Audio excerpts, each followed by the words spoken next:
Everybody went quiet. Heard the ghost signal and then boom. We are live and I am frozen. There's something about when I add all y'all to the screen, I like freeze up. I don't know. I tell them what the problem is they got dial-up, man. I do not have dial-up. I mean, like he's got that fiber. He's got that AT&T fiber, man. It was working until I added all you guys to the screen. I don't know what it is. But it's time. Let's go. Talking Preps. Here we go.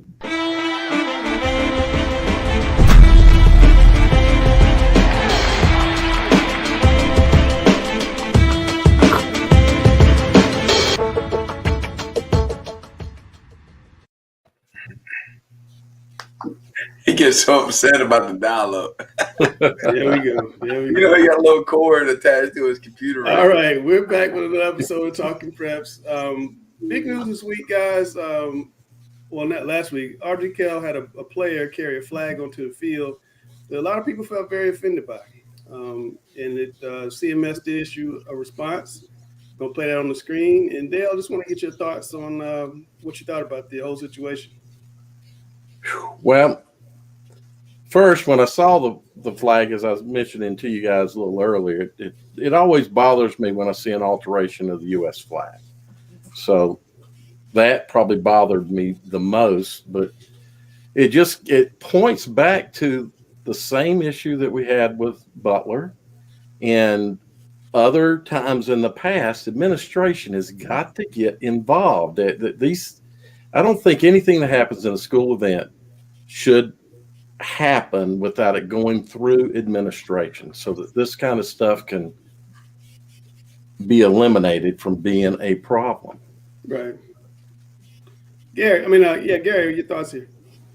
Well, in a situation like that, it probably was something that the student did himself. He didn't go through the head coach, and the head coach has a lot, as Sam can attest to, a lot going on in his mind right before, coming out the locker room. And, some schools come out carrying the American flag or carrying the state flag. And they have other things they carry. I know some schools come out with a sledgehammer or some other kind of thing that represents their toughness, or the turnover belt and all of that. And so it's like it's more and more, and it's not going through the proper channels. Yeah, was there like a direct reason why? Like, it was like a personal reason why? Does anyone know that or not? There was. They were trying to honor the officer who passed away, Officer Herrera, who passed away. Yeah, that's what I'm saying. Like, I don't know why that would be a problem if that's what they were honoring, because that's what I thought it was, something like that. But his parents are both in police work as well, so that's certainly it's an item that's very close to him and his family. And why is it a problem? Of course, it's the bigger political thing. Remember, we were talking offline about not about this, but about being offended in general, people being offended. And personally, I don't think there was any intent to offend anyone. But again, this is where more knowledgeable people need to be involved that can say, no, this is going to offend someone. Let's do this a different way. What's the difference between kids, doing the same thing and kneeling during the national anthem?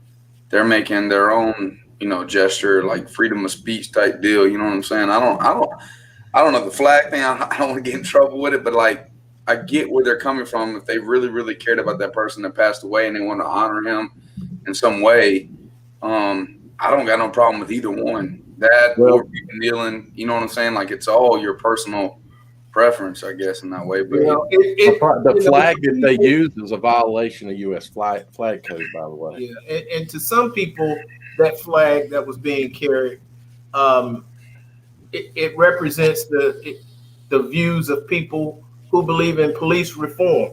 It was something that was carried a lot during the protests last summer. Yeah. A lot of people were protesting for social justice and police reform, and those who were against their stance were carrying that flag. And that flag to some people represents that police can do no wrong. Oh, And okay. there's a big segment of a large segment of the population that police there are some white extremists. And I think this conversation is kind of a perfect encapsulation of what went on. I mean, there's a group that doesn't think there's anything wrong with it, no intention, kind of what Sam was saying, and then Gary saying there's the other side. And I think what Dale is saying down the middle is that the administrators kind of have to step in, just as Chris alluded to last week with Charlotte Catholic, to kind of to kind of step in and prevent these types of things from happening. Alex, I just want to get your thoughts on this before we move on. Education-based athletics in which students are representing their schools never have been, are not, and never will be the venue for personal statements of this kind. That is with all due respect to anyone's feelings. That is with all due respect to anyone's intentions. That is with all due respect to any motives or pursuit of the greater good that was the prevailing motive, or may have been the prevailing motive in any situation like this one at Ardrey Kell, or any situation involving Butler or Charlotte Catholic, or any other situation of the sort.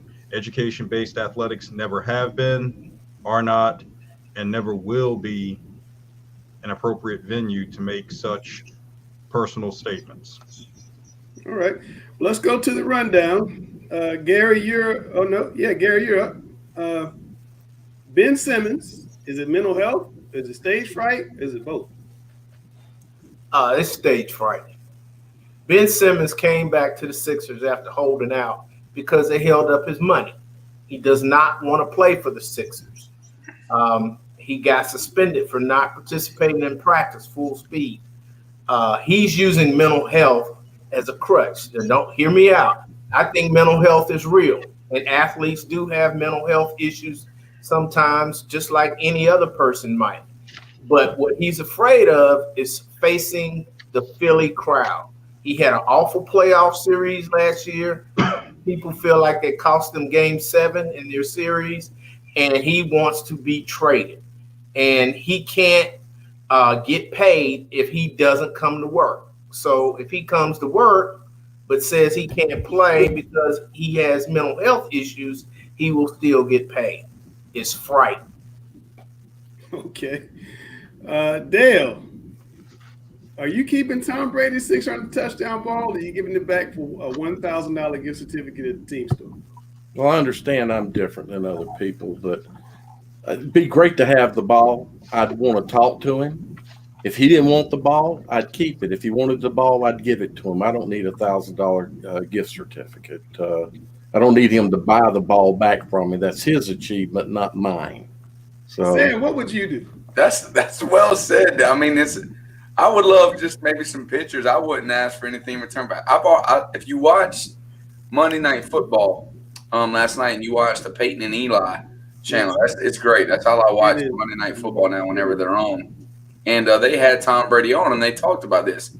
He's not giving that ball – he's giving a lot more than just a $1,000 gift card. He's giving them a Bitcoin. He's giving them this, that, and the other. It was 4 different things. It was huge. I think he's giving them season tickets too. Something. I mean, it was something crazy. I was like, wow, that's big time. All right. You see, people also.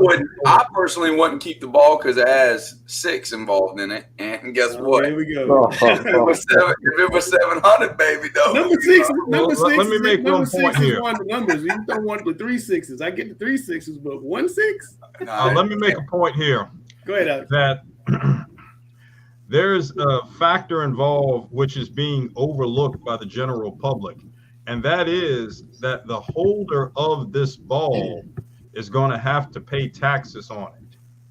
And that's a mitigating circumstances if you decide to keep this ball. People look at souvenirs like this. Now, souvenirs are a gift from the National Football League or Major League Baseball, a home run ball, or anything of that sort. It's a gift to the fan. Now, 99.9% of the time, a home run ball in baseball has no value. So it's no big deal. You see what Tim Price says that ball is worth. I can sell the ball for $500,000, pay my taxes, and still make a little bit of money. So somebody's got to pay taxes on it. I can sell that ball for $500,000. You don't have to pay taxes on it until you sell it. Yeah, I'm going to sell it. I'll pay tax on $500,000. Yeah, I'm about to say, I'm selling the ball. Hey, I'm going to sell it. Grice, this is up your alley, Grice. What's up? This is up your alley. Oh no, I'm with Alex. Like, hey, you're going to understand that. Like, no matter what, you're going to have to pay taxes out of that. But Alex, I'd rather have to pay taxes because I have the money than pay taxes and not have the money. So I can appreciate paying those taxes now because I came up on some money. There you go. All right. Grice, since you're talking, Grice, who's most at fault for the Carolina Panthers 4-game losing streak? Is it the quarterback? Is it the offensive line? Or is it the offensive coordinator? Man, I think the first couple weeks I may have been leaning a little bit more, Brady.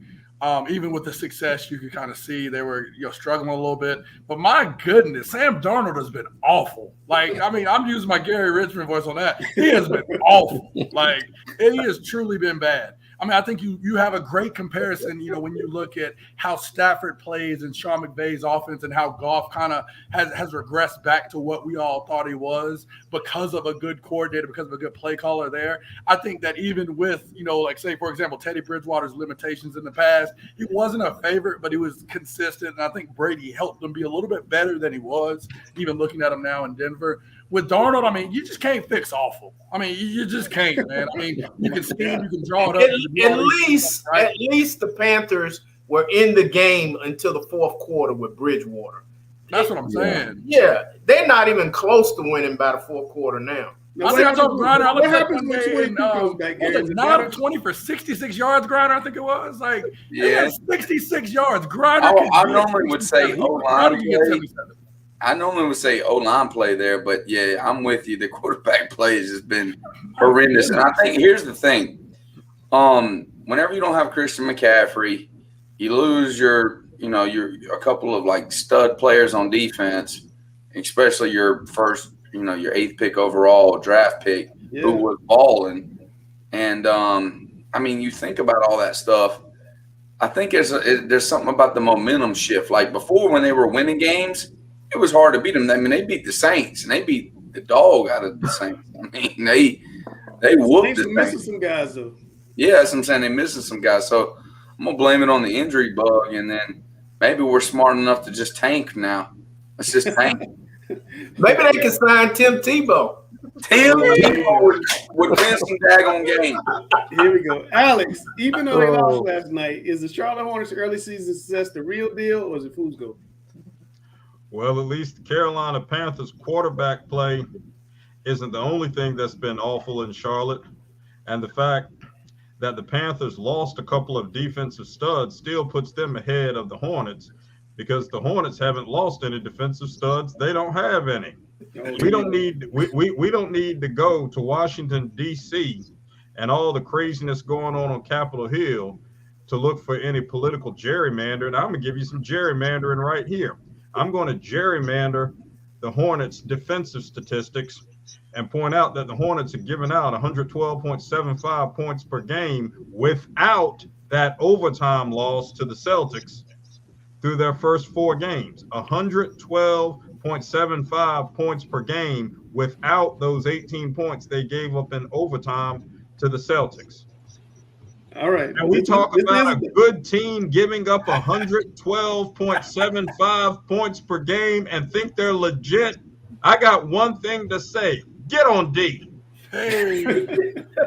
Somehow I knew he was going to work that in here. Up the landing. Chris, I want to get your World Series picks, but I gotta get this off the screen. We got to put you on the one because I know what your World Series pick is. But tell us who's going to win. Well, am I going with my heart or am I going with my head? The heart says pick the Braves. They haven't won the series since '95. I think they've got a decent chance. I think the roster says Houston, but since the trade deadline, Atlanta leads the Major League Baseball with a 44-22 record since the trade deadline. They're trending in the right direction. They're playing well. So, heck, I hope the Braves, but you never know. I've had my heart broken by this team more times than not in my lifetime. So I'm being cautiously optimistic. Bravos. I like to see the Bravos win. Yeah, it'd be kind of cool. All I right. couldn't name one player in this series. So Sam, we got my man Larry Pickett in the back waiting to get at you. But before we get to that, we're going to go to 60 seconds with Chris. AL Brown fans, watch this.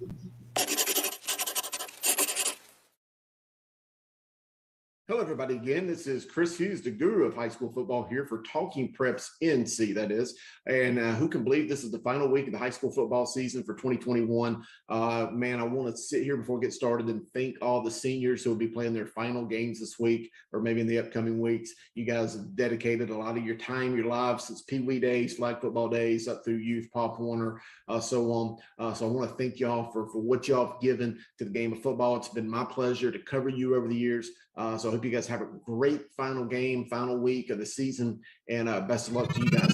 Anyway, it's rivalry week. I want to talk about what I think to be one of the coolest, most unique high school championship trophies there is. That is the victory bell that they play between A.L. Brown and Concord. It's the oldest continuous rivalry in the state of North Carolina. This week they'll play the 92nd game. They've been playing it continuously since 1931. It dates back previously to 1924, long time. So anyway, the bell, the winner gets to take it home. They get to paint it up in their colors. They get to take it around town to parades. It's a huge source of pride in both communities, and I just think it's the coolest thing out there, very similar to the one that Duke and UNC play for, UCLA, USC, so on. Pretty cool. The winner gets to paint it. Kannapolis has had that thing painted green for 6 years. Concord, by the way, they did win the SBC championship this past week. You know, Coach Paxton is looking to paint that thing black and gold this week. I think it's the coolest thing ever. I hope they have a great game. I know it doesn't have the luster of maybe some of those championship games of like the 90s, 91, 92, 93, but you know, it's still going to be a big time game. Anyway, guys, for Talking Preps NC, 60 seconds with Chris. I'll catch you next week. Chris was quick this week, and he didn't have a bell or anything. You're echoing. I'm echoing. I don't know. I'm frozen. I'm echoing. But I got my man Larry Pickett Jr. on the screen, Sam, and you're in trouble.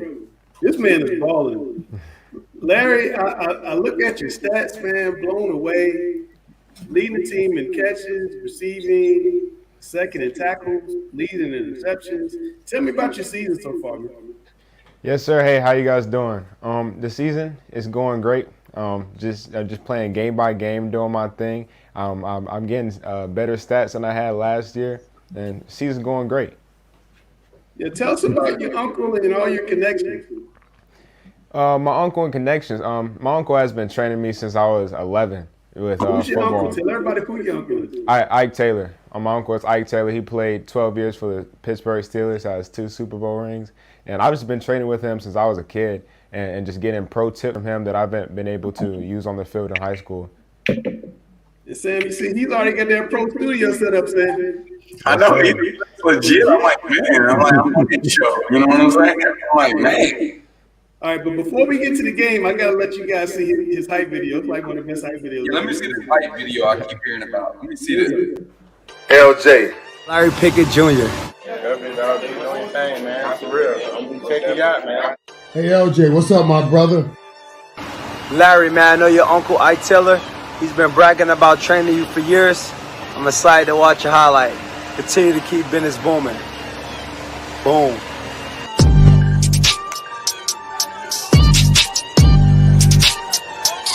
Larry Pickett Jr. with the reception at the 39-yard line. Out at the foot race. No one will catch him. It's a 61-yard touchdown. Larry Pickett Jr. is one of those rare football players that dominates on offense, defense, and special teams. He's one of the top players in the state and is getting a lot of attention for his playmaking ability.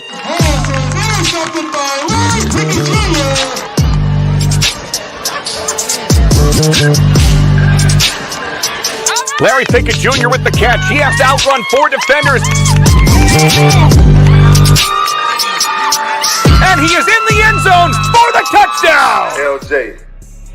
Colleges are noticing LJ all over the world right now. Your highlights, they show that you hit almost as hard as me. And your uncle, oh my goodness, Ike Ike Taylor. God darn it, the rivalries we had. LJ, I look forward to seeing you in college. LJ, let me tell you something, buddy. Let me tell you something. Boy, the way you are putting it down and the way you are lighting it up, everybody is starting to see it. And most importantly, the scouts are starting to see it. Larry Pickett Jr. can do it all. You already heard. You just go. Coming out of camp. He's been trained by two-time Super Bowl champion and Pittsburgh Steelers legend Ike Taylor since he was 11 years old. He's just an overall great kid. He's an honors student, volunteers in his community, and has even traveled out of the country to help build homes for the poor.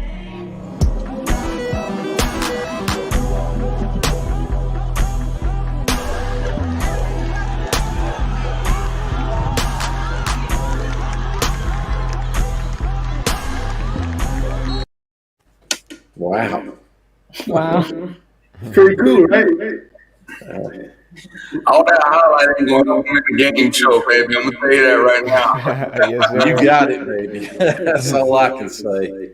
Yes, sir. Larry, how long did it take you to put that together? I mean, my dad actually put it together. It didn't take him too long though. Yeah, tell us what your dad does. You say he travels around and works with celebrities. Well, what's he do? Yes, sir. He actually used to do that, but now he's just focusing on starting some other stuff right now as well. All right, but tell us about your football aspirations. You know, anybody looking at you yet? You know, where you want to take this thing? I right now I have schools from the East Coast talking to me. Actually, just schools from all over. But right now I'm worried about that later. Right now I'm just worried about playing football and just getting through each game and each week. Absolutely. How's your team doing right now? Can you say that again? How's your team doing right now? My team is doing great. We go out every week, give it all we got, and I'm just happy to play with the teammates that I have. And yes, sir. That's what's up. All right, so Larry, we're gonna play a little game, and I want you to beat Sam with some multiple choice. And all you gotta do is beat, and you be my guy. That's all you gotta do. Sir. He got all these. Look, he got Ray Lewis helping him out. He got everybody texting him. Why are you echoing so bad? It's everybody. I don't know what's going on. All right, here we go. Brother, I'm not MJ, just Coach Griner, but I'm the GOAT of the game show.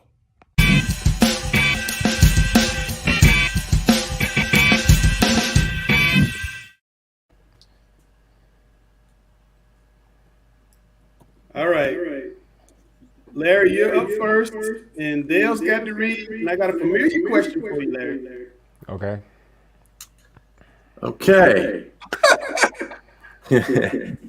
Antonio Brown made the Super Bowl as a Steelers rookie. Who beat Pittsburgh that year in the big game? A, the Vikings. B, Cardinals. C, Seahawks. D, Packers. Larry, who you got? That game was the Packers, the Green Bay Packers. Samuel, what you got? This guy knows his stuff. It is the Green Bay Packers. All right, we're 1-1. We both got it right.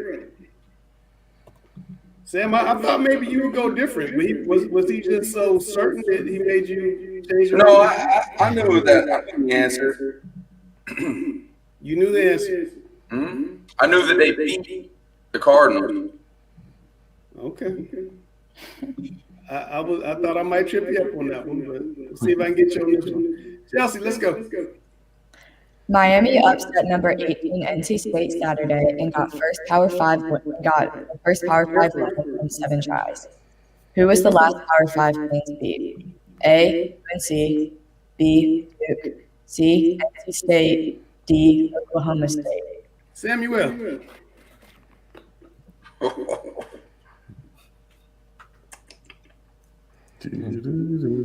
I know, right? 5 seconds, man. I'm going to go D, Oklahoma State. D, Oklahoma State. What you got, Larry?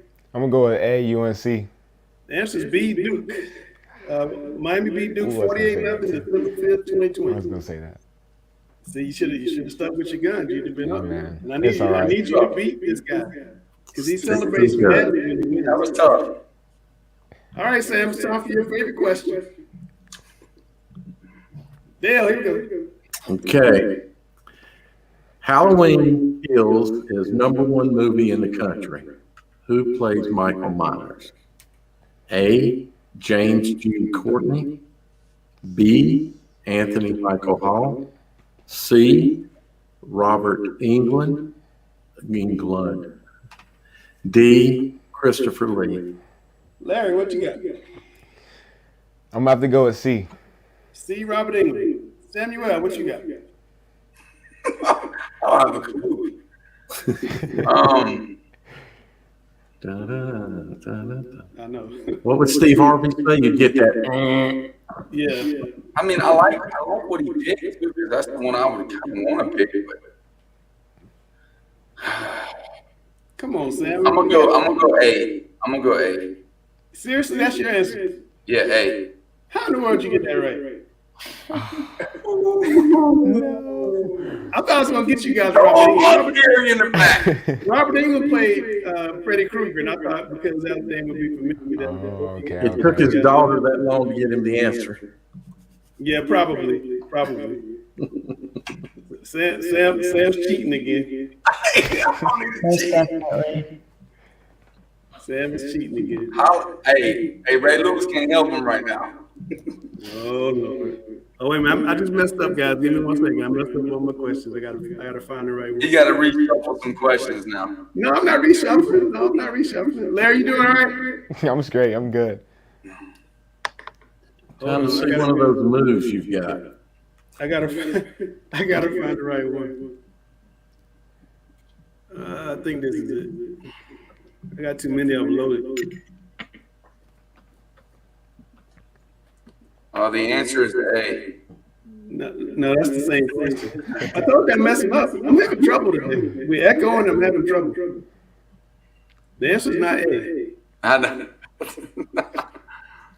The answer is not A. All right, here we go. All right. Which popular actor and MTV regular has a rap alter ego named Murda Count Harlem? A. Michael Jordan. B. Samuel L. Jackson. C. Nick Cannon. Or D. Will Smith. Samuel. I'm gonna go A. Michael B. Jordan. Michael B. Jordan. What you got there? Oh man. Larry, like he hosting the weather, like sitting beside the screen. You know, I'm gonna say C. C. Nick Cannon. Yeah, you go, Larry. We're 2-2. Okay. There you go. Wow. Come back. Yeah. Sam's getting real nervous now. Nah, I ain't nervous. I can't lose. You absolutely can't lose. Can't lose. That move he had on that return in his highlights, that's what he just did. You absolutely can't lose. Let's go, Sam. Okay. Boy, I remember this game. Who is the last North Carolina high school football team not from Charlotte or Raleigh to win the big class? What happened for a list? I told you I was struggling today. I can tell you who it was. Hold on. Let me get it back. I'm having all kind of problems. I'm sorry, Larry. I apologize. I'm no better than this. Let me get it back on the screen. People at home like Langston has no idea what he's doing. They're probably correct. So am I thinking around here? With all the echoing. With the echoing and all of it, we got all kind of problems going on tonight on Talking Preps. All right. Alex says the answer is not correct. None of the answers. The answer is correct. Here we go, Dale. Okay, so who's the last North Carolina high school football team not from Charlotte or Raleigh to win the Big Class state title? A. Huber, B. Richmond, C. Greensboro Page, D. Greensboro Grimsley. Larry, you're up. Get this I'm one gonna right. say Greensboro Grimsley. D. Greensboro Grimsley. Samuel, what you got? The big 4A? The big Class state title. I'll go off. Well, I could easily tie him. I'm going to go Steve Greensboro Page. That is the right answer. They won in 2011. Man. That's yeah, okay. Larry, That's all right. I'm sorry, Sam. That's all right. Sam just extended his winning streak somehow to 2. I don't get it. 3. So he's got a point there. I don't Alex get does. it. What's Alex's point? Read his comments. Okay, I'll read his comment when we get off. But Larry, appreciate you coming on, man. Good luck to you this Yes, season. sir. No problem. Thank you so You got much. the best hype video I think I've ever seen. Don't forget to check out LarryPickett.com neither. LarryPickett.com. My God, boy. And doing the weather and dropping the ad on that too. Yes, sir. Gotta like that. What's your GPA? 3.7. That's really 3.7. good. And he's Keep smart. it going, baby. Hey, I ain't gonna lie. You're good enough to play for West Charlotte, baby. Just remember that. Thank you. Thank you. Bam. All right, Larry, take care of yourself. He's good Yes, enough sir. to play for Thank West you all. Charlotte. Sam, you got Well, if he lucky shows tonight, up at West Charlotte, Sam, you be in all kind of trouble. Hey, we got a lot of hype videos. That's not a bad idea. Sam, you got lucky tonight. I don't know what it was. Brother, it's like, I don't believe in luck. So I think Larry was the echo because he left. There's no more echo. Yeah, that's what it was. His setup. His setup with all that stuff. All right, well, it's time to go to Fresh Faces. Let's see who Grice and the Guru chose. So are we- this week.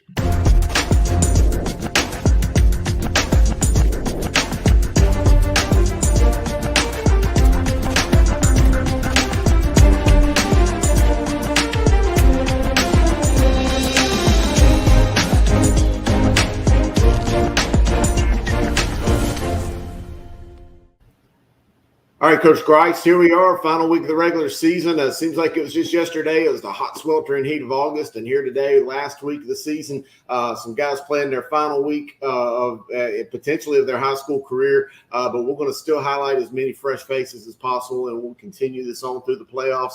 But, man, hard to believe the season's gone by this quickly, but let's go ahead and hit up the first athlete, Coach Grice. Get it.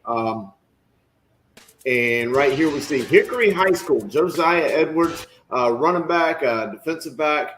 Hickory has had a phenomenal year, 6-3, won 4 in a row. They got a big game Friday night, but what do we see out of this guy, Coach?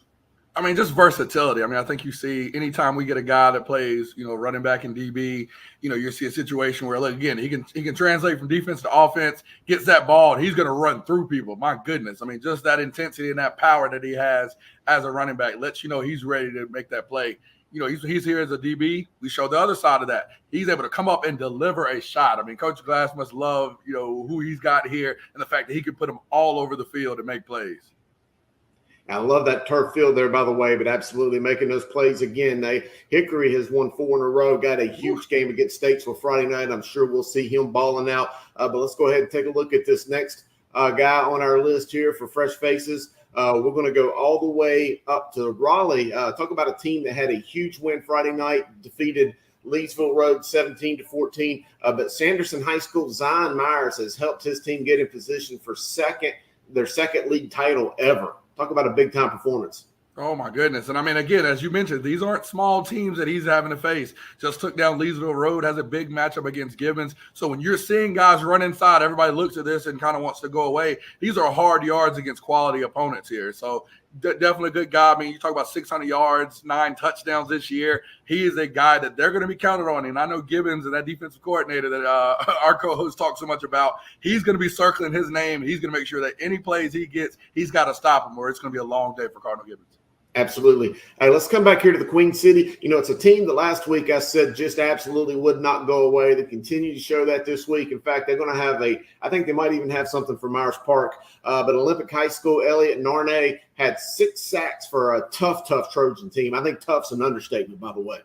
Definitely. I mean, this area, I live in this Olympic area. I mean, it's just full of athletes and just kids that just are relentless. I mean, I think that's the best way to describe this Olympic team. And this season for them has shown that. played some tough teams, had some games where you thought they maybe shouldn't be in it the way they were, and they're going to stay around. And a big part of that is Coach Darren Hart and his defense here. And you can see we continually highlight and look at some of the different guys. I mean, 6 sacks lets you know this kid is active. So, I love to see this from Coach Hart's defense. The D-line is a foundation for him of his defense, and that's no different here. All right, and finally, let's go to Burlington, to Walter Williams High School. Junior linebacker Will Rhodes had 21 tackles against Orange on Friday. A friend of mine, Coach Brandon Spoon. A lot of people remember Brandon Spoon, one of the best linebackers really to ever come out of North Carolina. Played for the Tar Heels, went on to Buffalo Bills. Told me he's one of the best linebackers he's ever coached, and he's coached a lot of good ones in 17 years to past 17 years at Williams. But he says that this young man's probably as quick laterally as anybody he's coached. What do we see from him? I just think we see instant play recognition. I mean, when we have the end zone shots here, you're able to see as soon as the quarterback gets the ball, the linebacker is able to make a decision, a run pass decision, or honor his gap or his responsibility.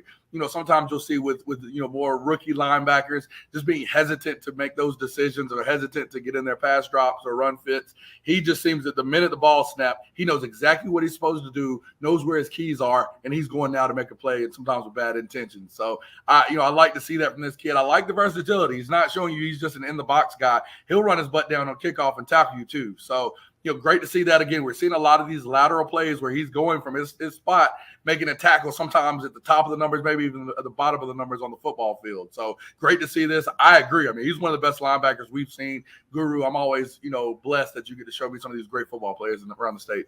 And Brandon Spoon, again, he carries a lot of weight with him, but he said that he's a 4.0 plus kid and said that he was a freshman ready to play varsity, but if it wasn't for Shane Witter, who's playing for Oklahoma right now, would have taken some snaps from him. But he said that this young guy's got a lot of room to improve, and boy, I think that ceiling's really high for him. Oh, definitely is, and I'm excited. Oof, you see some of these plays, man. I just feel like, you get a quality guy like this. 21 tackles last week is a big game. And I mean, again, Williams definitely have an opportunity to make some noise this year. Yeah, we'll see him playing on Saturday soon enough. But again, hey, that's it for another week of Fresh Faces. Last week of the regular season, but we're going to continue on through the playoffs. Man, this is really exciting to see these guys perform at this level. Definitely is. I'm excited. Again, Guru, I'm blessed. You are the one that tell me about these guys first. I'm glad we get to share with everybody else, but I'm just blessed here because these guys in this great town around the state. We get to show it to you guys. Hopefully, again, we'll have another crop next week. Even the playoff teams, there are always certain guys that I can't wait for Guru to tell you guys about and for us to all learn together. All right, and I feel we could do this for an hour every day. But hey, we'll just continue churning them out. Again, appreciate y'all watching here at Talking Preps. All right, Chelsea. How are we doing today? You just continue to bring your A game every episode. Oh, yeah. Thank you, Chris. Well, this week I interviewed Providence Day senior quarterback Grant Logan. And just kind of with the end of the season approaching, and like I said, he's a senior, wanted to talk about how he'll really close out this season and just his high school career overall. Well, he'll have an opportunity to have a big game against Charlotte-Mecklenburg coming up Friday night. Oh, yeah, I'm anxious to hear this interview. Let's do it.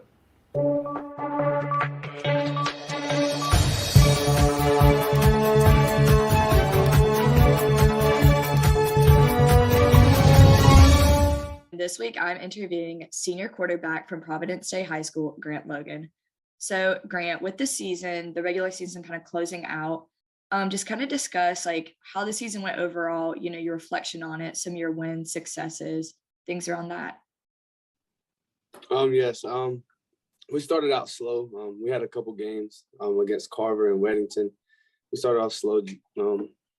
Not really much to say about it, but we started off slow, and as the season progressed, we started to get better in practice every day, just following Coach Greer's lead. So kind of like you said, with that improvement throughout the season, what were some of the things you guys did in practice to really pick up that pace?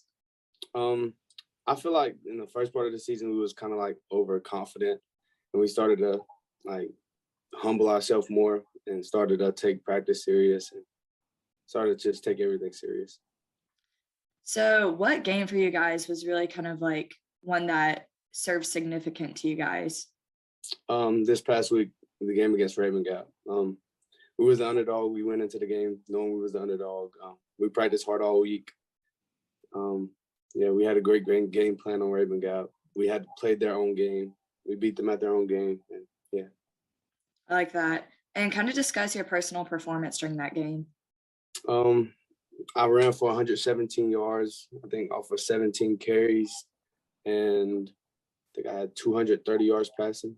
17 for something. Nice.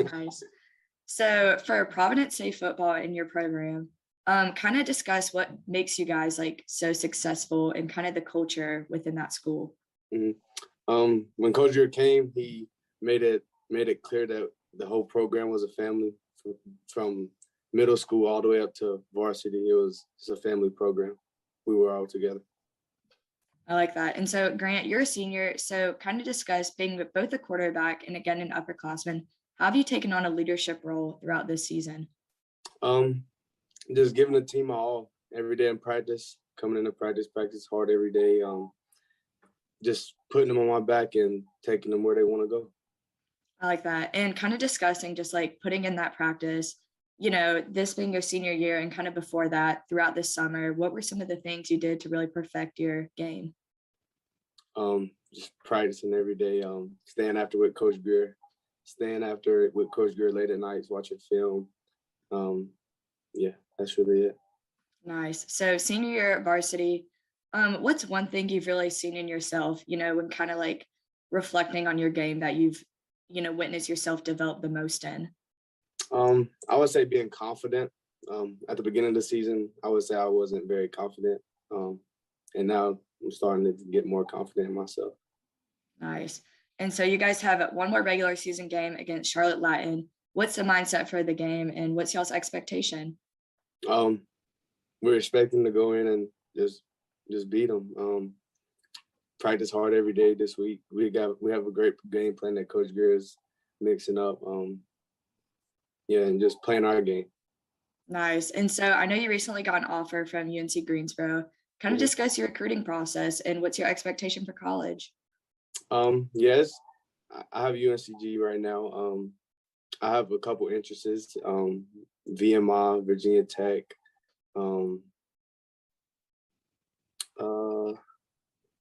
That's really it. But it's just a slow process that I'm just waiting my time.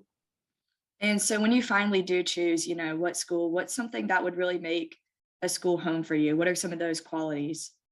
I would say the same thing as Coach Greer has, like everything's a family-based organization. Just being brought in as one of them. Nice.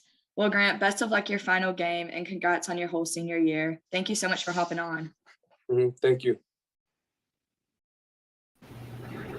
Man, Chelsea, you did it once again. I always like to ask because I know, as you're in these and once you kind of can step back and watch it and be an observer, what was your favorite part about this interview?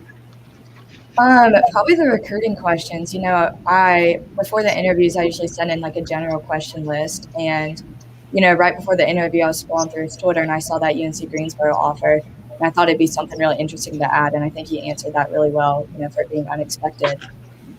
Definitely. No, I agree 100%. Well, Chelsea, you continue to impress. We're so glad that you're on with us, each week. Of course, your first job of trying to, stump Coach Griner and get him out of here. And then, of course, dropping your wonderful segment. So thank you so much for your time. And I can't wait till next week.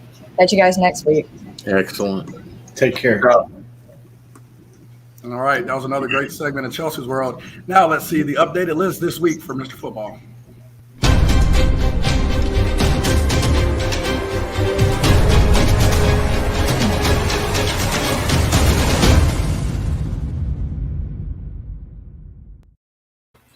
All right, Chelsea hits home runs every week. Again, thanks to her. But here we go, the updated Mr. Football list. Again, these are in alphabetical order, not in numerical order. So here we'll hit it. I'll just kind of do a quick run through. Mostly the same as last week. Alonzo Barnett, Grimsley, Corey Caselet, the leading rusher in North Carolina, Central Davidson, Mason Fortune, and Wesley Grimes, both of Millbrook. Aaron Herring, Newbern, Morion Hampton, Cleveland. There you see a big defensive player, Malachi Hamrick, Shelby, Tad Hudson, Huff, Jacob Newman at South Meck, James Pierce, another big defensive guy at Chambers, another defensive guy, Jalen Walker at Salisbury. Big theme of defensive guys, Sam. Let's talk about these defensive guys first. Well, I mean, I love the defensive guys on there. Don't be surprised if you see a new guy on here the next time we do it. I'm going to drop the stats for our D tackle, and I think he's leading the state in a lot of categories. He's a special player. So I love seeing that. I think that changes the game. They translate well to college. I love seeing like a James Pierce on there. I mean, I think he'll translate well to college. A lot of times you can have guys that are offensive, great running backs, and they don't translate well to college. But these defensive players, you see them even playing on Sundays and stuff. And so it's exciting to see that we're honoring them on Mr. Football as well. Yeah. Alex, you see two from Millbrook, one from New Bern, one from Cleveland. It looks like Eastern North Carolina is pretty well represented as well. Very much so. I'm going to have the opportunity, I think, to watch Mason Fortune, the Millbrook quarterback and standout wide receiver in Wake Forest University commit Wesley Grimes. Once again, this Friday is Millbrook hosts Wake Forest. That's Wake Forest that's going to make the trip from Wake Forest into Raleigh to play a game. And it should be a great game with Northern Carolina Northern Athletic 4A conference implications right there. Grimes, Fortune, and just outstanding. And once again, Mason Fortune is putting up one of the best seasons we've seen by a sophomore quarterback since Jason Peace at Northern Durham in 1992 when he led the Northern Durham Knights to the 4A state final. Wesley Grimes, it's not that he's slowed down at all, but rather Devontae Smith picked up his pace during his Heisman season by this point last year. But Grimes' pace, receiving wise in terms of yards, touchdowns, etc., is just absolutely astounding all the way around. Omarion Hampton up at Cleveland, the Rams in position for an undefeated regular season, getting to play this full season right here. And Mr. Herring down at New Bern. I'll call Mr. Herring this week if I can step in for Curtis Fuller and his reference to Mr. Newman last week. But yes, very, very impressive work Herring has done to have New Bern in position to contend once again. So we're seeing a lot of good things from the eastern part of the state, and I know it will continue in the regular season finale. Hey, Dale, speaking of Mr. Newman, Jacob Newman right there. Too much. So, first of all, I wanted to correct Alex. The trip for Wake Forest will be by plane. It's that long of a trip, so they're going to have to fly in to play Millbrook. Big players, good players or great players step up in big games. And boy, did Jacob Newman step up in that game Friday night against Myers Park. Mr. Newman, they handed him the rock, and boy, he ran with it. I would absolutely love the next guy to interview him and be like, "Hey, we got Jacob Newman here," and he wait a second. It's Mr. Newman. Mr. Newman, Mr. Newman, ladies to make it happen. Call Tim up. Come on. Well, hey, Mr. Newman changed somebody's culture. You can figure out which team he changed. Actually, you mean Mr. Newman changed two programs' culture. Something wrong with everybody. Oh, goodness. All right, Gary. Hey, Gary, we still have our defending Mr. Football on the list, as well as two players here from Chambers. What do you think about those two guys and your observations from some of the Queen City players? Well, I mean, Hollywood Smothers, he's the real deal. He put out a little highlight film on Twitter this week, and I mean, he's good. He's got some heat on him, boy. I swear. And then Pierce is not blockable. It'll be interesting to see what kind of game they have against Mount Creek Friday night. But those two they're the real deal. They're the real deal. Yeah. Hey, and I want to throw this out to all of you. And Gary, you can pick up on this, or any of y'all. Hollywood does not necessarily have the same numbers, nowhere near the touches as some of these other guys like Corey Kasich that's putting up just astronomical numbers. Yet we all agree that he is the most electric player, and probably had he gotten those carries, his numbers would be through the roof. Is that going to hurt him any, or do you think once the playoffs begin, the cream rises to the top? I think once you get to the playoffs, that's when you'll really get to see the top players playing against the top competition, and that's where you really make your judgments. I mean, for probably where they play 10 games, 7 of those games that Chambers played, he probably didn't need to play past the third quarter, and they're loaded with talent over at Chambers, and the coaches are going to let some other kids play, and at the same time try to keep him healthy, because all it takes is one hit, a turned ankle or something, and they don't have him for the playoffs. So I think they're using him well over at Chambers, get the lead, win the game, and then let the other kids run the ball. Yeah. Hey, Coach Grice, you have a huge hand in helping me put this together. I'm going to give you the last word on your observations of the list.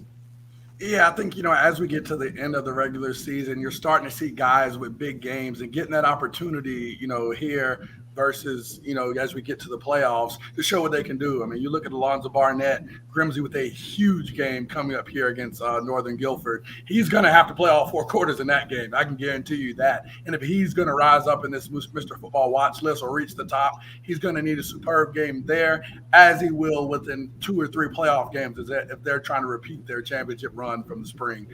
You look at Kasich again. I mean, I remember we had Breedlove as backup as a Grices Gem earlier in the year just because of how much volume those running backs are getting. So as he continues to get that volume, if he continues to have those monster performances there within the playoffs, he's got to go into serious consideration as one of the top running backs in the state. But I mean, we've got some great guys. I mean, the blue bloods here, Omarion Hampton, Dalen Smothers, they're going to be tough to top there. But I'm excited to see how this thing shakes. And to me, the sleeper, and you guys know, always being kind of on the other side of them, I'm always critical of them. But the sleeper to me in that bunch is Tad Hudson. I mean, I think Huff is primed for a long state championship run. He's going to have a lot of games, and they're going to need, Coach Olson's going to need to take the reins off if they want to win it, win a game and potentially win that rematch against Chambers, as we all know could potentially loom large versus them, or maybe even Butler. He's going to need to have that big game to get them over the top. So I look forward to a great finish as we get ready to name our finalists for Mr. Football. Also, as a reminder, we will be doing the super team this year. We'll release that at or around Christmas Day. So be on the lookout for that. Again, coaches, you have nominations. Langston Wirtz will be putting out the process for that nomination or selection process, as we will come out here pretty soon. So be ready for that. But just want to let you guys know and be aware. You have to submit. Don't forget. You got to submit. And the cream is definitely going to rise to the top, as we've said. We've got 6 weeks now of playoffs, so that's a lot of football still remaining. 7 full weeks of the season remaining, so a lot of football left to decide that super team. We're going to carry it all the way through the state championships with our observation process, and I'm sure all of us collectively will huddle up. I'm hoping we can put it on Langston's tab again, but I can't wait for that little outing. Well, speaking of the cream rising to the top, that's why we have Grices Gems. Let's go.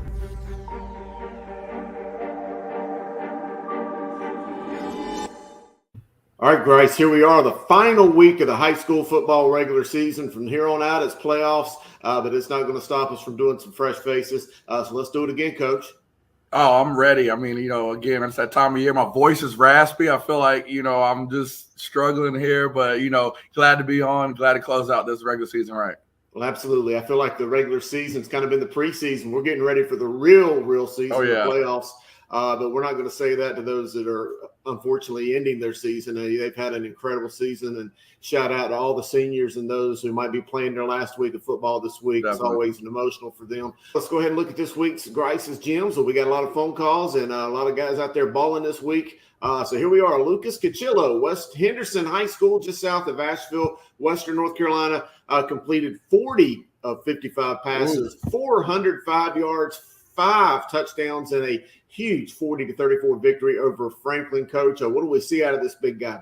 I mean, we see some great talent again. We talk about the formula to be a gem. I mean, you talk about 40 completions in this game, and those guys in the mountains continue to throw it all over the park. I love to see it. I mean, it's great to watch this here. And again, he needed every one of these yards and every single touchdown to help them beat Franklin in overtime. So big-time performance from a big-time player here. I'm just glad that he balled and got a chance to get on here and get the call, man, because a lot of those teams up there in the mountains are doing great things. He looks great. Anytime I see a quarterback in empty, that team is comfortable enough with him being the sole responsibility for any yards or anything that they're doing. Lucas, great job. You balled. Glad we can get you on here to get the call. Look at how pretty that turf was as well. That's got to be a pure, just something fun for those Western North Carolina fans. A true change in philosophy from a lot of run-heavy offenses to this passing. It's got to be a lot of fun for the guys in the stands. But we'll move on. Keon Abdul-Rahim, Providence Day High School, 13 solo tackles, 12 assists, plus 5 tackles for a loss in the huge victory over Raven Gap. Let's talk about this one, Coach.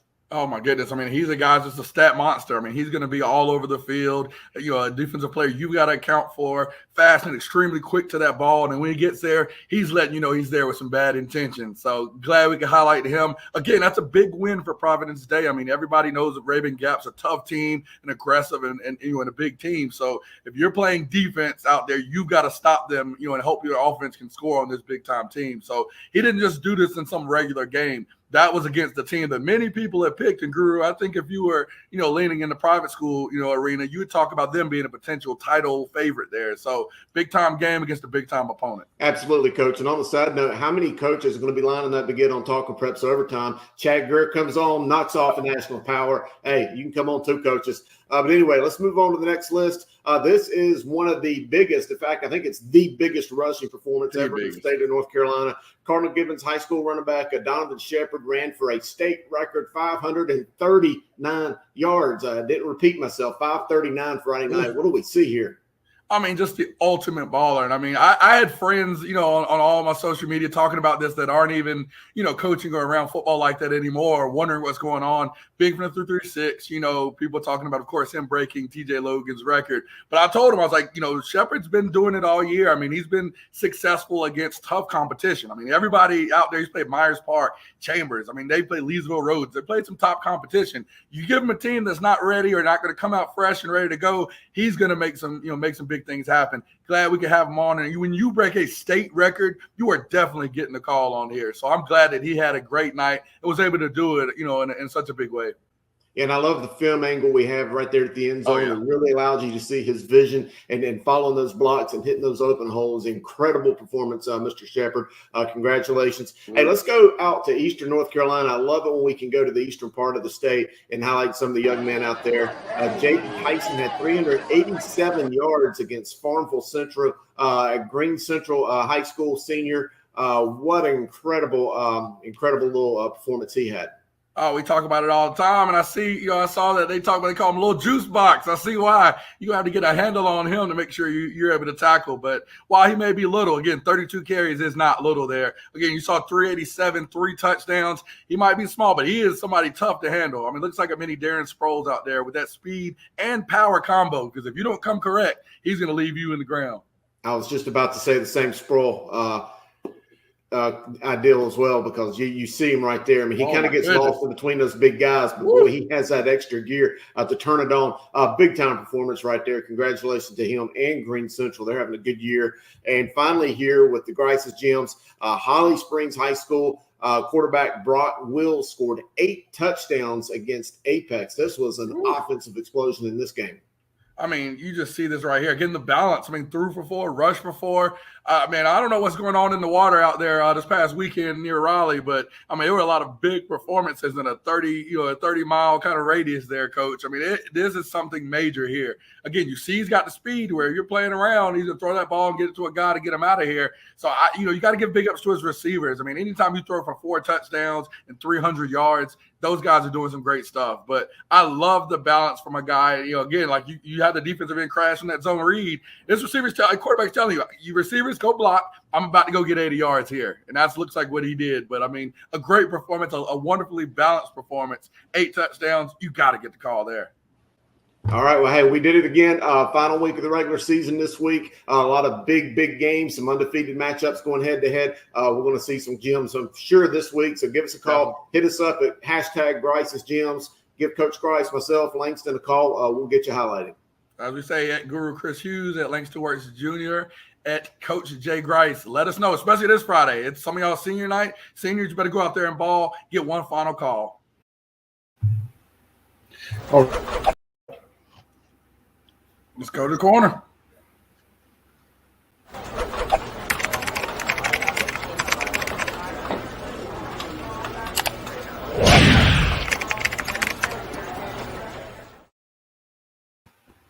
All right, guys, let's take a look at the North Carolina 1A football rankings, top 10 released tonight, hot off the presses. Eastern Randolph continues to dominate in the 1A ranks, so there they are undefeated. Big game against rival Randleman coming up this week. Mount Airy jumps a spot. Mount Airy has just been absolutely dominant all season long. They have just continued to impress me. They jumped Tarboro. Remember, Tarboro had that early season loss to Rocky Mount, who has since struggled out here the past few weeks. Northside Pinetown, remember they were in the state championship game. They are really seeming to peak at the right time. Mitchell, Mountain Island Charter, there you see our local team, Robbinsville, Murphy, Northmore, Thomasville. Yeah, and some of the same old characters, but you have seen a little bit of shuffling here to some of the teams here in the past couple weeks. Alex, any thoughts? All roads still require us to go through some of the same stalwarts. And until teams surpass the Tarbors, the East Surreys, now Eastern Randolph down in 1A, until somebody surpasses those teams, the conversation is a moot point. Yeah. I don't disagree with you. I don't. But I think some of these teams are really good. So we'll get to take a look at them. Let's move forward now to the 2A. Couple teams kind of jumped a few teams this week. Yeah. Reedsville still there, the number one team. Salisbury stays there in second. Shelby has really impressed me the past couple weeks. Shelby moved up a few spots to third. Wow. Northeastern was in a shootout with Currituck County Friday night. Had to survive that one, 38-30. They slide a spot. Maiden right there. Whiteville, Hendersonville, St. Paul's, Princeton, East Duplin jumps up into the top 10 after defeating Wallace Rose Hill in a big game. Grice?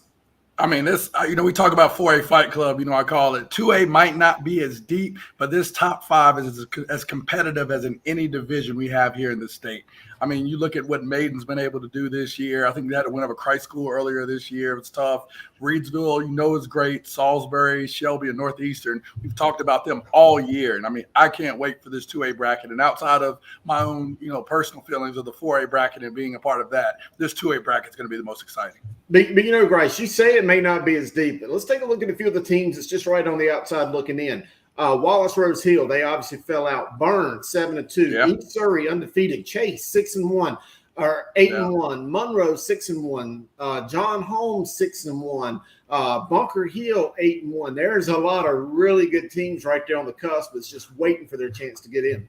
No, I agree. And I think we had somewhat successful seasons, but as we stated, it's still a little delineation. As we saw that Maiden Bunker Hill game, it was a pretty big gap there. So while some teams have some 1 or 2 losses, I think it's still that top 5. But you're absolutely right. I mean, some of those teams you mentioned that are just on the cusp have some great performers. Ditto. All right, guys, let's take a look at the 3A rankings. Sam may like this one. You see first number 1, Dudley right there. Dudley's got a huge battle against Eastern Guilford. That's going to be a great one to look out for this week. Kings Mountain against Crest. There you see Northern Nash, who knocked off Southern Nash, 2 dominant powers right there. James Hunt, Statesville, Crest. Eastern Alamance, there you see them, West Charlotte. And again, we're getting closer to the playoffs. I'm starting to really see the film. Sam, I know you're coaching your tail off because I watch as much film as I can get my hands on. And I can see, and I'm not just blowing smoke up here, I can see you guys getting better week to week. And I do think you're going to be a tough team to deal with here in the next couple of weeks in the playoffs. We just got to get on D.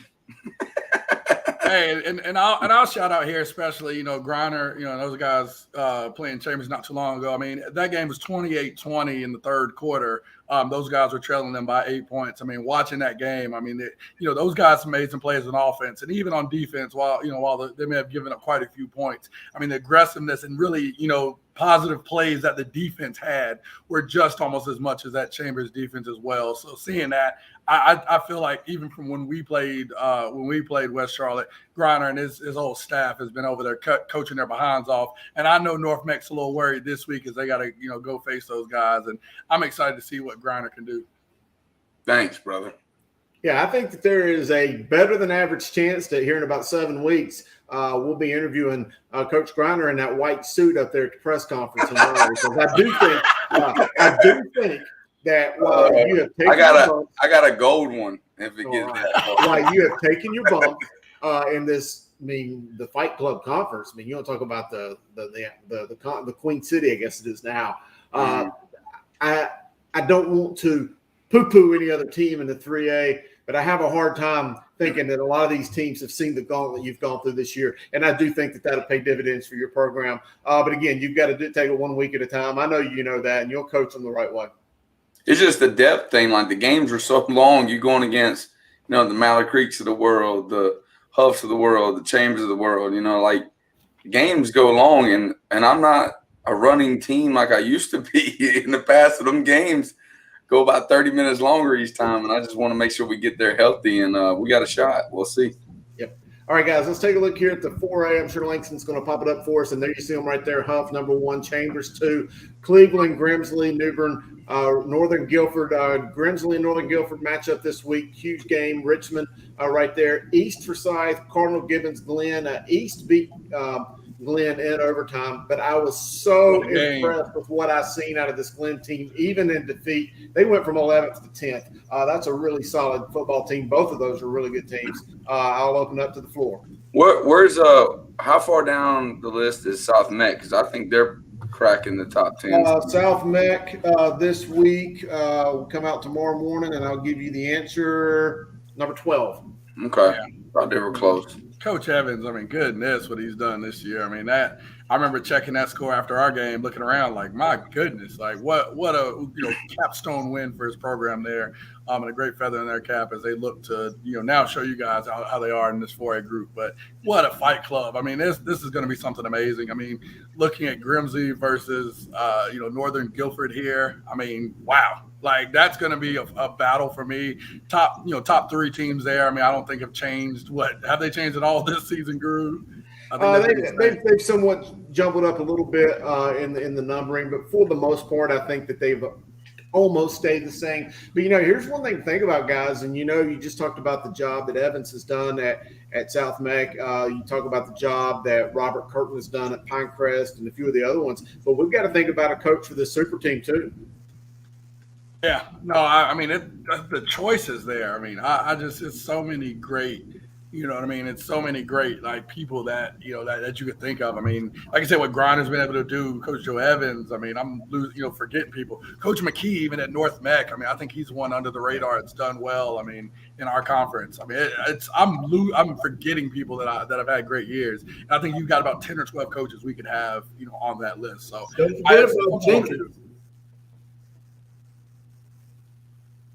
Hey, repeat that. I'm sorry, I didn't hear you. I think it's something I definitely want to do for us as far as having a coach of the year, because it's guys need to be recognized for some great great accomplishments that they've done. There's quite a few. Clayton Trivet up at Central Davidson kind of comes to mind as a guy that took a team at its depths. And I'm not going to sit here. I think Coach Sam Griner's done a great job. There's several coaches here who have certainly done some good things.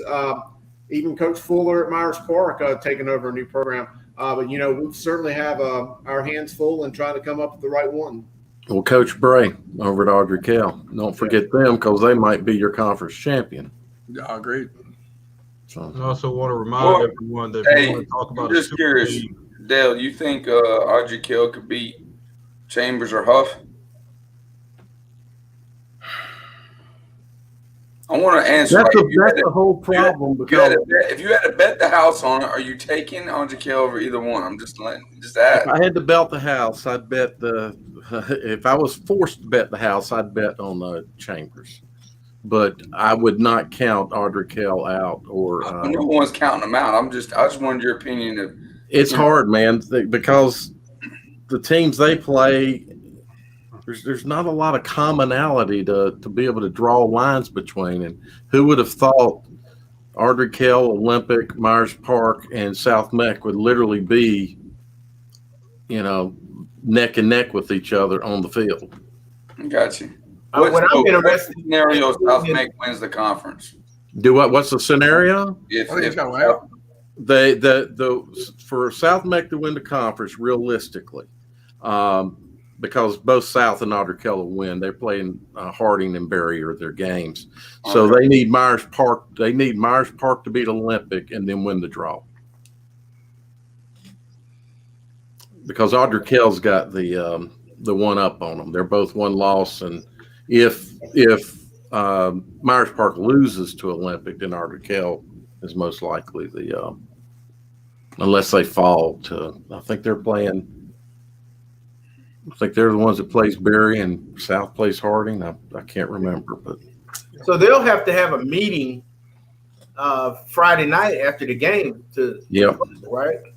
Yep. If Myers Park wins, they certainly will. And a lot of conferences now in the past couple of years have actually been doing that meeting ahead of time, just in a contingency. All right, if we get in this position, we're going to go ahead and already have those draws set out. But we'll certainly get that news Friday. Alex, what's next for us? What's next? We talk about there being a fight club. Oh, no fight here. There is no fight, because we know that always the Grice is right.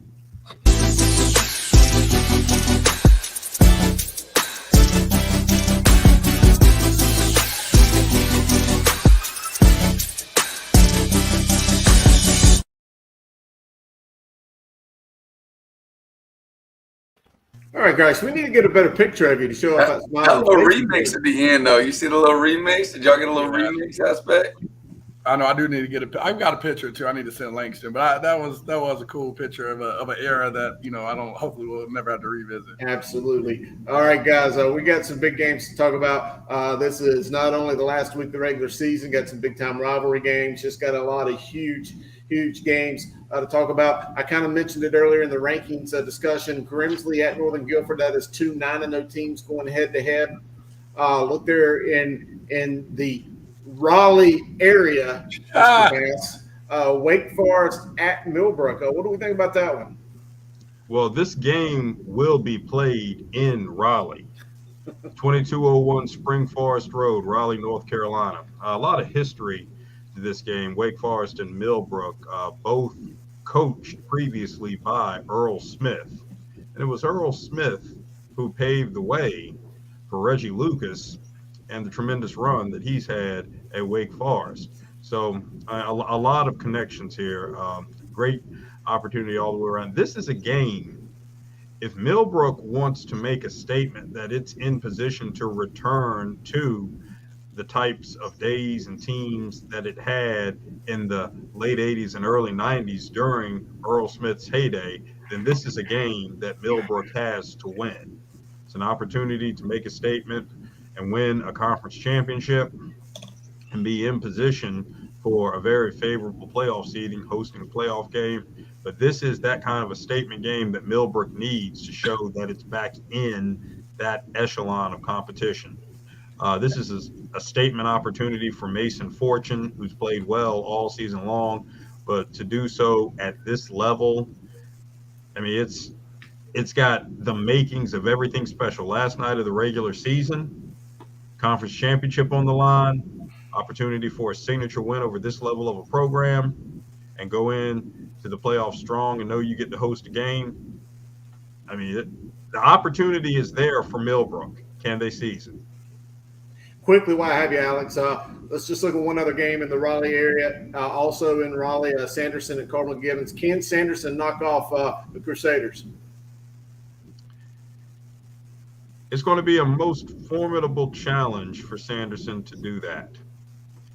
I was very impressed by Sanderson last week. I had the opportunity to see Sanderson in action, and a shout out to all of the people at Sanderson, led by Sanderson Athletics Director David Neal. David Neal and his staff put on an absolutely fabulous show all the way around. There was a great moment at the end of the game where our previous Sanderson coach, Dave Riggs, who's been a Triangle area legend, went down onto the field after the outcome and said to Sanderson head coach Jeremy Buck, masterful, just masterful. So for that kind of praise from a coaching icon and legend in the state, that speaks volumes of what Sanderson has done to overcome adversity and put itself in this position. Still, it's going to be a formidable challenge against Cardinal Gibbons. I think we all know that Sanderson, despite its success this year, has not seen a defense the likes of that of Cardinal Gibbons defensive coordinator Nick Drew, one of the top defensive coordinators in the state, who proves it time and again. And it's going to be a formidable challenge. But Sanderson looking for its first conference championship since 1984. You got to be in it to win it, and both teams are in it and have a chance. All right, let's talk about some other teams that can win conference championships. Got some undefeated conference rivalries in the Southern Piedmont 1A, 2A going at it. Burns at Shelby. That'll be a big game in Cleveland County. Also in Cleveland County for the Big South 3A championship, Crest at Kings Mountain. Up there in the Triad, Dudley at Eastern Guilford again for a championship. Not for a championship, but still a big game nonetheless. East Forsyth going to Clemens to take on West. Oak Grove and Central Davidson. That's going to be a real clash of different styles. Hickory at Statesville. That game's going to be tomorrow night, by the way. And I know we got a lot of games I've been seeing that will be moved up tomorrow night. Richmond at Scotland is always a big one, although Scotland's lost a couple now. Forest Hills at Monroe. That's always a tough one. And just looking through here the list, obviously A.O. Brown there. That's a big one. Dale, Independence at Butler. Traditionally that's always been a big-time rivalry game. Not for a championship this year, but nonetheless, still a big game. All those games you went through, lots of big rival games. And I was just thinking as you were going through that, the kids that are playing for Independence and Butler, when they were born, this was one of the biggest rivals you could ever want to go see. And I'm wondering if Coach McFadden's team is ready to step into that and help make that or bring that rivalry back. Kudos to him for what they've been able to do compared to last season. Could be a tough game because of the rival thing, but it might be another year before they reach the rivalry level that they were at back in the 2000s. Yeah, I agree. Sam, Charlotte Latin at Providence Day. Coach Greer came on Talking Preps OT the other day and was really excited about the future of this team. They had that big win last week. They get a chance to go against the best private school team, at least to this point, in Charlotte Friday night. Yeah, it's a big game. And, Greer, Chad Greer's got the most respect for Charlotte Latin. I think did he play there? Or he was coached by – Yeah, Chad Greer did play Charlotte Latin. Yeah, he did. So it's a special game for him. I thought he did. I think Providence Day has been working all year since the summer for this game right here. I really think that. And Charlotte Latin's probably one of the better teams this entire year. But Providence Day is just – they're peaking at the right moment right now. And so I like Providence Day there. All right. And now I think we'll get our big-time game of the week here to talk about. So let's go ahead and play that music.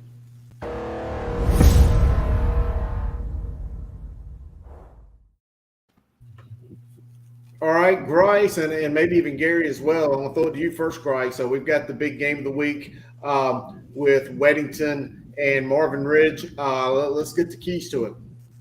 Yeah, I mean, it's a great game here. I mean, you talk about 8-1 Weddington and 7-1 Marvin Ridge. I mean, a lot of similarities. I mean, these schools are maybe 10 minutes apart. These kids are very familiar with each other. I mean, add to that. I mean, you talk about their one loss. Both were both to Ardrey Kell. Marvin Ridge lost by 19. Weddington lost by 17. Both teams have scored 266 points so far this year. Both teams beat. I would say their nearest game to this point. Cuthbert Jefferson. Marvin Ridge won 28-14. Weddington won 28-13. So a lot of similarities that have this very close. So, to me, I think it's going to be one of the best games, of the slate that we have for this week. The first key, sophomore quarterback Evan Metters from Marvin Ridge, started this year with a big-time performance against Independence and has continued to do well. He leads his team not only in passing, but also in rushing. He's accounted for 20 total touchdowns, and not just in passing and rushing yards. He also leads in passing and rushing touchdowns. So he is the guy for that team that if they're going to be successful, he has to get it going. As a sophomore, he's kind of gone through the year, and as we talk about this time of year, whatever grade that you are in school, you're already, if you're a sophomore, he's basically a junior now with some of the great experience that he has. So I'm excited to see what he can do. But again, the last big time game he had, we could point to really, we would say would be Ardrey, and he wasn't able to shine like we know he can. So if the key for him is going to be, can he do what we know he has these games prior? Can he do that to help his team have a big victory? For the second key, Weddington, we're talking about the post-Shipley era for Weddington. I think, it's a situation where they don't have the one guy in Will Shipley that they could count on before. You've got, quarterback, Brady Brosterhouse, who has almost 1,700 yards, 17 touchdowns. You've got I think he's a Wofford commit, Parsons, the running back. Almost 900 yards, 10 touchdowns. So, they're getting it done kind of with a multiple kind of form attack there. You got the running back with Parsons that's going to be big, but Brosterhouse is going to need to get the ball to his receivers. Most importantly, Landon Backey. So he's got some guys where you don't have that one star, but someone's going to have a big breakout game to be successful from the end for Weddington.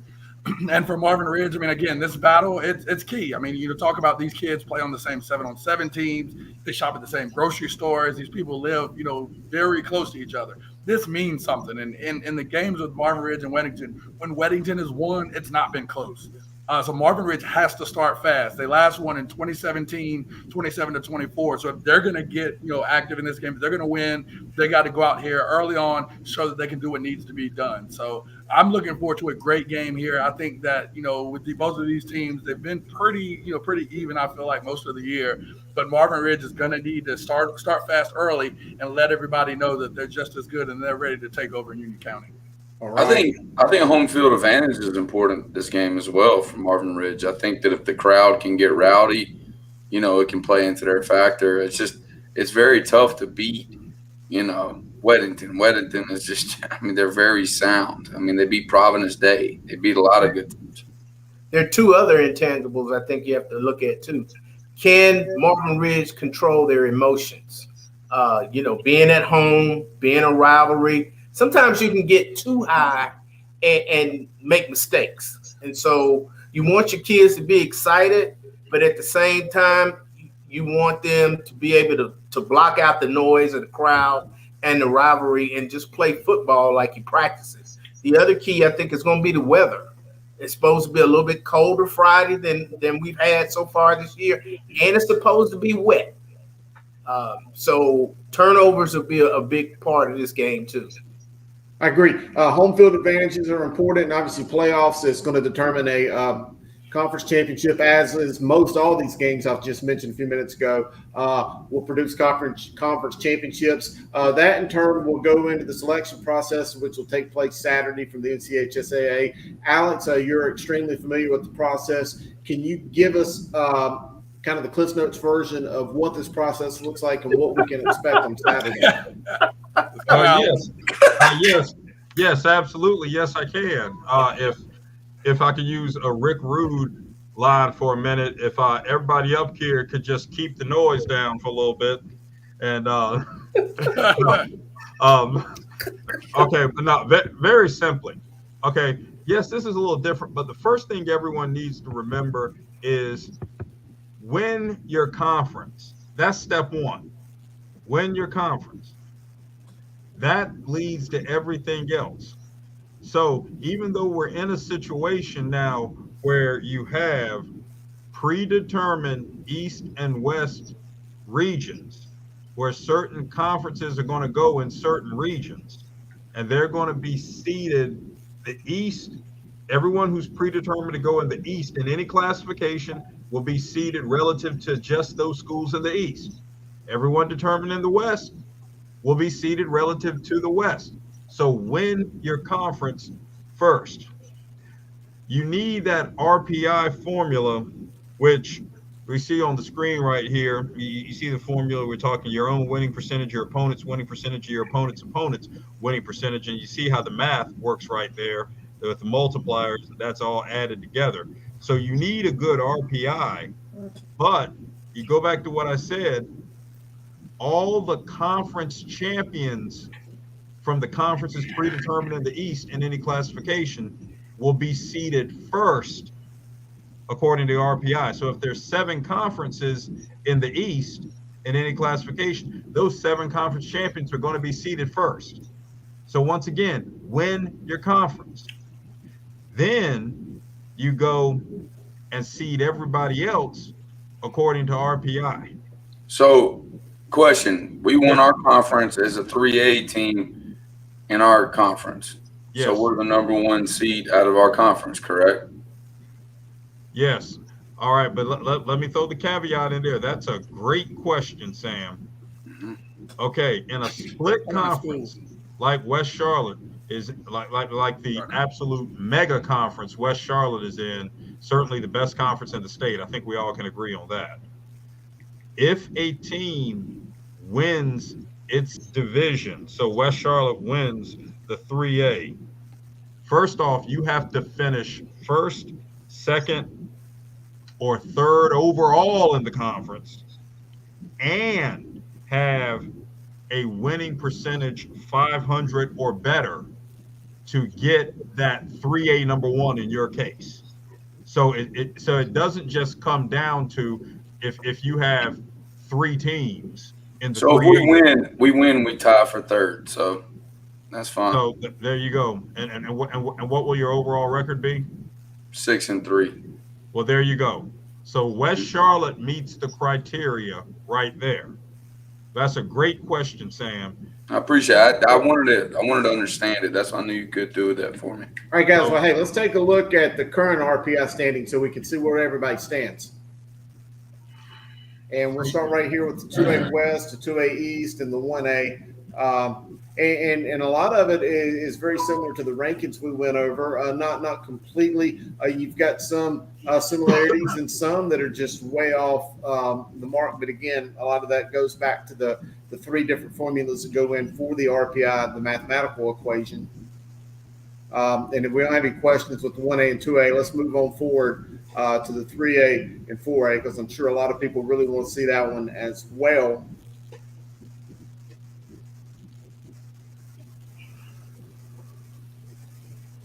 And here we go. And there you see it. And there you see West Charlotte right there in the 3A West at 16th, Sam, just based off of the RPI formulas. You guys see them right there. Any discussion amongst you guys? I know that 16 gonna change real quick. The thing you want to watch, at the 4A classification. And this is why that Millbrook-Wake Forest game is so important. If Millbrook wins that game and Richmond closes the deal on Scotland, Richmond goes in. You see, Richmond already is guaranteed to be a number 1 seed because they won the 4A portion of their split Sandhills 3A, 4A conference on October 1st by beating Hoke and Pinecrest. So they already won their division. They're well over 500, and they're going to finish at least 3rd in their conference. So they've already got all that locked in. So if Millbrook beats Wake Forest and Richmond beats Scotland, and you see where Richmond is in that RPI, then they're going to be in great shape. You got to guard that against Cleveland with its regular season finale against Clayton. Cleveland could go undefeated, so they'd be in great shape. Newbern, once again, closing the deal, if they can close it out. So, what you're seeing here is an infinitesimally small margin of error here at the top all the way around.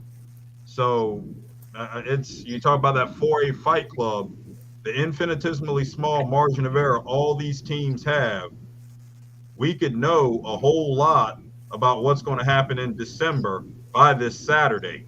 Yeah. Because of what happens on Friday with these RPIs. And look at this 3A West, by the way. You know, we've got that epic battle with, you see the number 1 and number 7, Kings Mountain and Crest going at it Friday. If Crest was to win that game, you see Pisgah right there, number 2. Pisgah's got a pretty much layup win against North Henderson. You could see the 3A playoffs have to go through Western North Carolina up there on the mountain in Canton. That could certainly make for an interesting dynamic in the playoffs. And I'll just say very quickly that 4A West. All right, so we look at Huff and Chambers up there, 2 of the obviously elite programs in the state. Just a friendly reminder, like I said at the beginning, first and foremost, win your conference. And Huff is in a position to do that. And thus, obviously, with the strength of schedule that the Huskies have had, are in great position. Chambers, with the tough schedule that it's played even after the loss to Huff, getting the job done. Grimsley, win your conference. So this RPI is working seemingly in that these schools who have played tough schedules and have gotten the job done winning their conferences, it looks like it's going to shake out and they're going to be rewarded appropriately. So last question. So Huff gets the number 1 seed out of the conference. That means Chambers will get the number 2. So that means everybody else in the other conferences will get seated higher than Chambers. Right. Correct. When the playoffs come? Yeah. Yes. Okay. Just want to make sure I was clear on that. All right, cool. All other conference champions will be seated above Chambers because all the conference champions are seated first. The number 2 seeds and all other at-large berths are seated after the conference champions per RPI. That's where Chambers is going to be helped. I got you. Hey, Gary, what do you think about this process? Well, I think it should be televised. So there's complete transparency. One of the complaints that some of the state representatives made was there's no transparency with the state association. So this would be the perfect time to live stream the selection process so everybody can see how it's done and there's no favoritism to certain schools or certain areas. Not only do I agree with that, Gary, I think this entire Talking Prep staff would probably willingly come on and we would commentate it. Yeah. That is a great point. That would be great show. I mean, get that live reaction from Griner. Griner, how does it feel for you guys to be jobbed out of a number of times to go to Western North Carolina? Grinesman, here's the thing. I can't figure it out. You look at Max Pretz. This guy is ranked number 2 overall because of the strength of schedule. Like it's got like it's ranked at a 19 or something compared to people might have a -2. All right, hey, we're in the 3 shot. What does that mean, man? Time to lock the door. Welcome to another edition of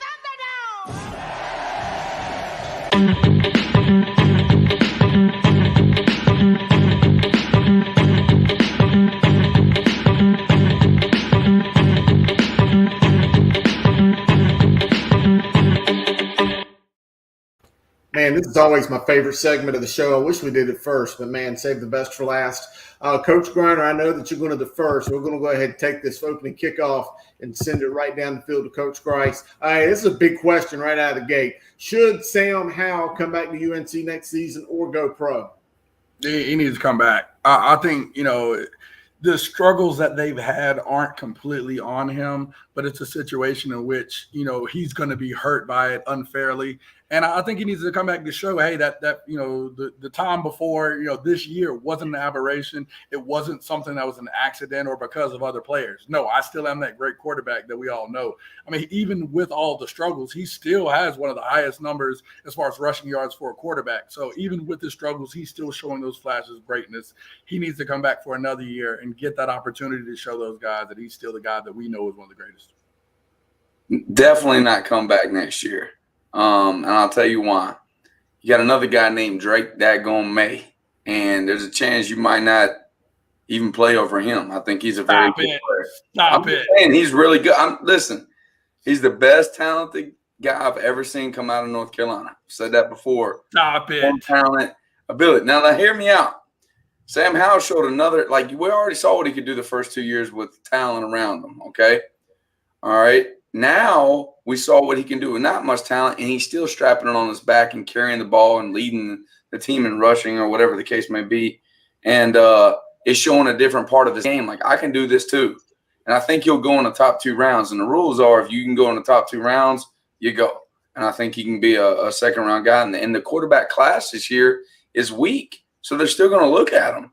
People always need quarterbacks, so get out of here, Sam. Well, Griner, not only do I agree with you, I think Sam should go on and go to the NFL. One, he's got the body of work that shows that he can do it. His accuracy, his physicality, he'll be fine.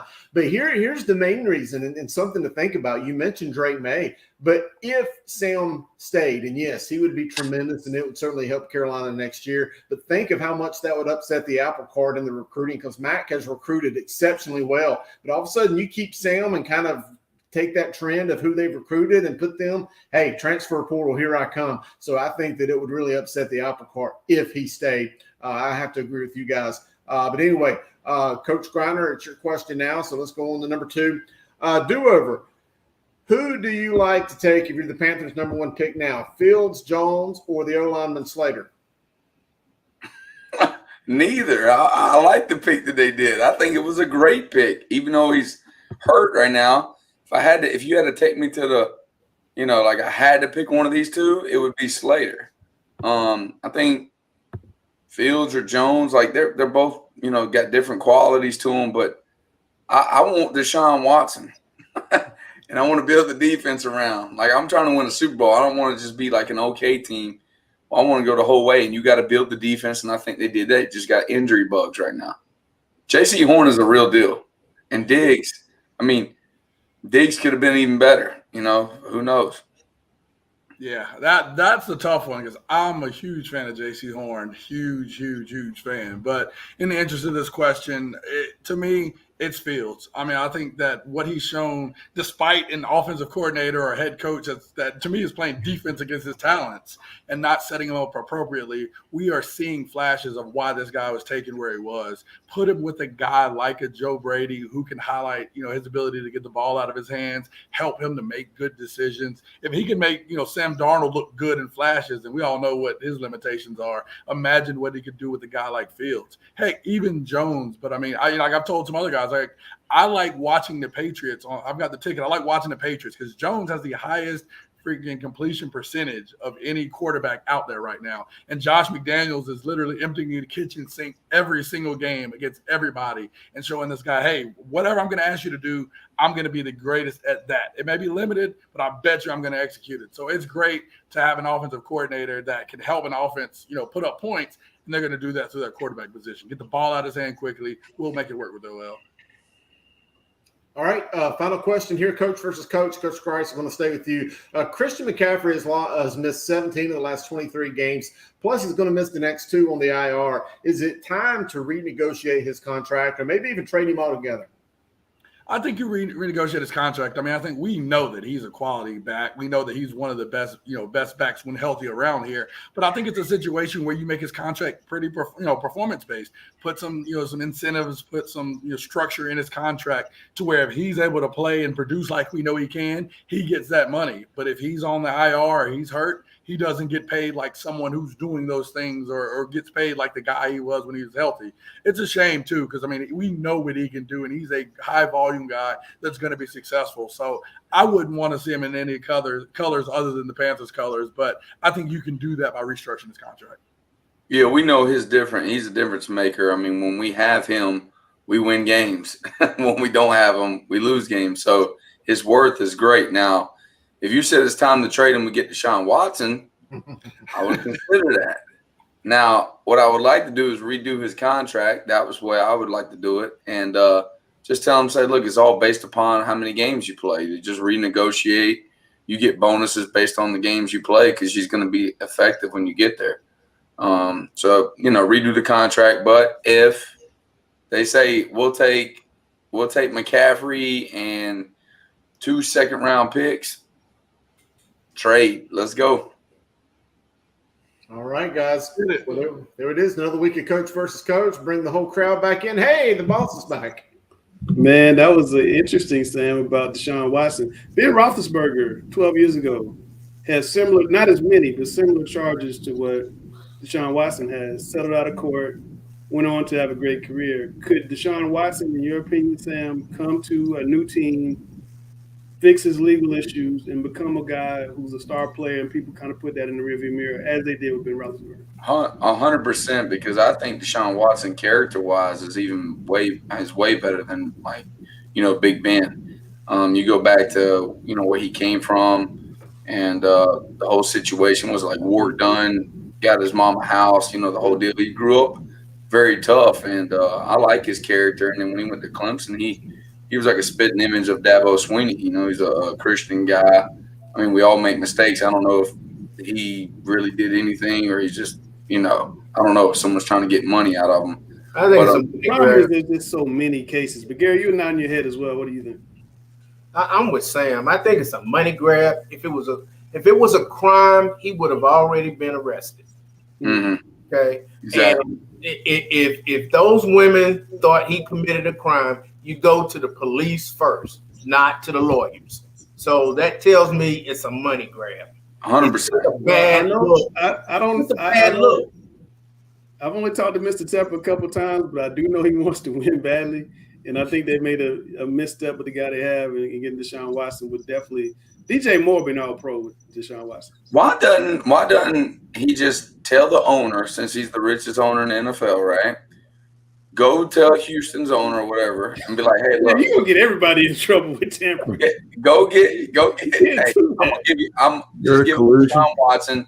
Give us Deshaun Watson, release him to us. We'll just trade him for just a regular second round pick, and we'll give you $35 million. You talking about three number ones? It doesn't work that way, Sam. Sam, you know pretty well. But Sam, you know why that won't work. You know why it won't work. Why? There's one reason why it won't work. Because he ain't on D. Because Tim Tebow's not available. That's true. Sam, how you gonna feel Saturday if you get the number 16 seed? You got to go play like Kings Mountain somebody around with. It's not gonna happen. How would you feel though? It's not gonna happen. I don't believe in no daggone fairy tales. That is a fairy tale right there. Fairy tale. All right. Well, I want to see the gold suit. So I'm kind of pulling for you a little bit. I want to see the gold suit. All right, it's time for the big star to make his final comment on the big show. I stole that from Chris Cuomo on CNN. Here we go, Sam. All right, so just giving a shout out. My wife and I had our baby shower Saturday. And so all the Talking Preps guys, I'm going to give you my address. I need some daggone diapers. That's what I'm discussing right now. I got plenty of 1s and 2s. I'm looking for some 3s and 4s because he's going to come out as a warrior. You know that. He might already be wearing 3s when he comes out. And I've been playing that Rocky theme music a whole lot. When my wife's asleep, she doesn't know it, but I've been putting it next to her belly just so he understands. Dun, dun, dun, dun, dun, dun, dun.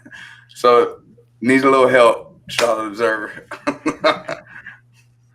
You didn't tell us you were having a baby shower ahead of time. Most people, when they want to, I know what my wife said. So you can go to the baby like, shower. wow, okay, all right. Come on. Kind of like that. I should. That would have been great to have you guys there. I wish my wife would have hey, get your Talking Preps guys since you never spend time with me on Tuesday nights. Why don't you bring them Saturday? Nolan Hauser's dad just texted me on one of these apps I have on my phone. Scott Hauser, Nolan Hauser's dad. Nolan Hauser's going to Clemson on the official visit on Saturday. So big time for a sophomore kicker who's all. You guys picked him on your super team last year as y'all state kicker. So looking like y'all made a good choice. I believe Kinsey corrected the pronunciation. I think it's Hoosier. Hoosier, yeah, I'm sorry, Hoosier. Yeah, I don't want to get in trouble. He's great, yeah. Hoosier, I don't want to get in trouble. But yeah, he's having a great season. But yeah, super teams coming up, guys. I know Grice talked about it. We're going to put it out right around Christmas Day. It is the official all-state team in the state of North Carolina. The Charlotte Observer is the paper of record in North Carolina. The News and Observer is the paper of record in North Carolina. We represent both of them. So the Mr. Football's coming out, and we'll be sending out nominations to all the coaches. You'll get a nomination form. Please send it back. What was that little lingo you had earlier, Sam, about submit? Don't quit, submit, or something you said. I forgot what. I don't know what I said. Some little jingle you had. But make sure you guys send in the nominations.